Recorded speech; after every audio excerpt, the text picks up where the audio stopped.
Hi, this is Super Green Girl here, Heather, and I'm going to interview my husband about how the green changes I've been making in our life have affected him and kind of his take on the whole thing since he's kind of a victim of the situation.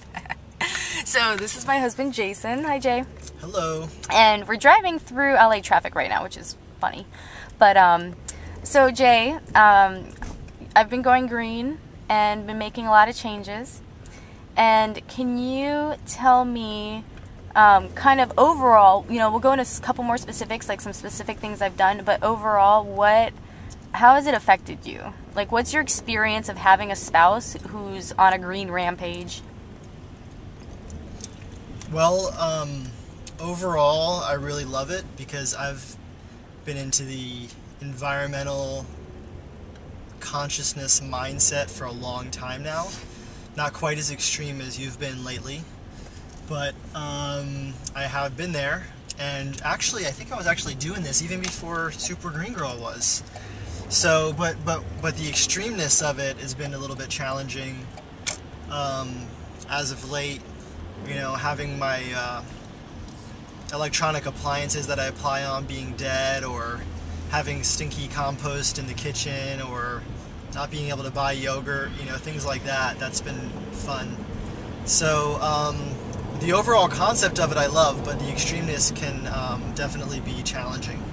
Okay, so can you expand a little bit more on the negative aspects, or the kind of the negative impacts on you? Sure. So I have to say some easy examples would be having my toothbrush that I've been using for the past 5 years constantly unplugged, even when I ask for it not to be, because it's going to die. And then I go to brush my teeth and it's dead, and your wife is blatantly disregarding your request because green is more important.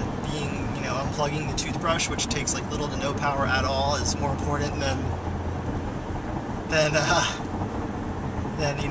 what my request was. Tell us about the yogurt. The yogurt? Well, I love yogurt, and I've been eating yogurt for a long time. We're very much into our health, and we feel it's a very healthy food. And I'm not allowed to buy it anymore because it's in a plastic container. Even though I use those plastic containers, being environmentally conscious, I use them over and over and over and over again. We always save them. We use them for tons of things, and they, very rarely get thrown away until they're like completely unusable. But can't get it all anymore now. Heather says she's going to make me yogurt, but I don't have any homemade yogurt at home either. So it's like disruptive is what it is more than anything. Okay, so the yogurt that I made you before, you didn't like that yogurt? That was good, but that was like 3 or 4 weeks ago. So I have had to buy some of my own yogurt lately because I really want it, so I just buy it. Okay. So on a side note, just so you guys know, when I came back from my Vipassana on my trip, I went to the store to get some milk, some glass milk for Jason to make yogurt, and all they had was 2% in skim milk, and he demands whole milk yogurt. Whole milk yogurt. That's So, right. That's what I like. There was a situation there, and he decided to go ahead and buy his yogurt, and which is fine. I'm picking my fights, but just so you know the entire situation. Okay, so what are some examples of impacts that have been positive for you, or things that have changed that you actually think are really great ideas, or that you're supportive of? Well, that's what I was saying about the project, which is I think the best way to go about doing it is to make changes that are not only positive for the environment, but also positive for your health and lifestyle personally. So it's not like completely disrupting your lifestyle at the same time as trying to make a positive impact on the environment. And some of those things are like doing more home-cooked foods. And like the yogurt, like if I got this homemade yogurt, I would love to eat it, but I don't have it. So that was a little disruptive. But as far as like, I started making granola for the house, and it's the best granola on the entire planet, with all of our like local nuts and fruits and whole grains that we use to make the granola, and it's super awesome. So I love that. And Heather's been baking a ton of cookies instead of buying packaged cookies, and they're so much better. And then making all of it, like, not buying packaged stuff at the stores. We have such better food at home now in our house. all of our local farmers markets food, and it's really nice. You know, some of the adjustments like not using plastic bags and things like that, and just having our own bags and taking those and using them. It feels really good.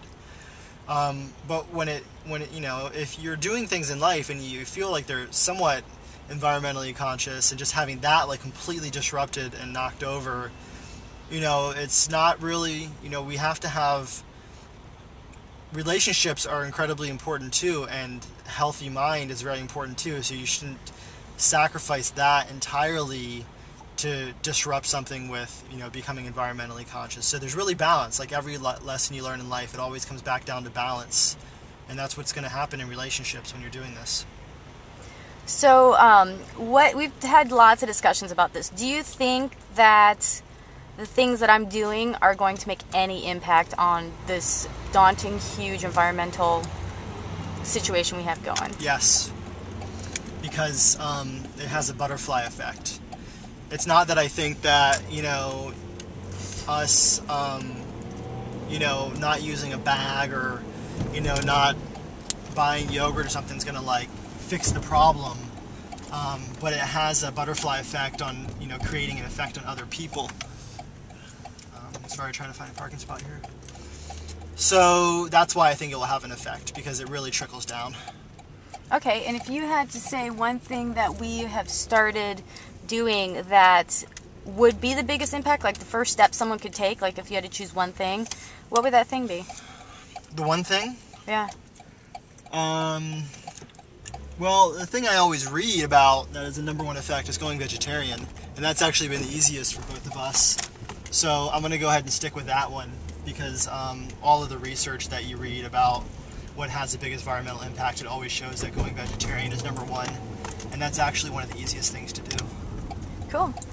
And so how's your marriage now that, you know, Super Green Girl is kind of taken over your wife? Our marriage will be great as long as she doesn't unplug my toothbrush again to experiment on how long the battery will last for. Because you see, I have really nice teeth, and it takes a lot of work to keep those teeth nice, and I really love my Sonicare toothbrush, and it doesn't take hardly any energy at all. So I think she could focus on other things instead of unplugging my toothbrush. And one last question. At the beginning, I had made a promise to you that I wouldn't be hard on you, I wouldn't try to push you or make you make any changes. Have I kind of kept to that, or how's that been? Like, how good am I at doing that? You're trying. Okay. Unplugging my toothbrush would be a good example of not doing that. Okay. You know, with the yogurt thing, that would be another kind of example. Okay, so that's it? Those two are pretty simple. Yeah, I mean, there's little things here and there, but I think overall, you're definitely trying and doing your best. Okay, so you're not embarrassed when I bring in my own little plastic containers to the bagel shop to avoid styrofoam, or my big old ugly mug to the Jamba Juice place? No, I think it's awesome. Okay, great. Okay, so you heard it here. Key to happy marriage, don't mess with his yogurt or his toothbrush. All right, bye.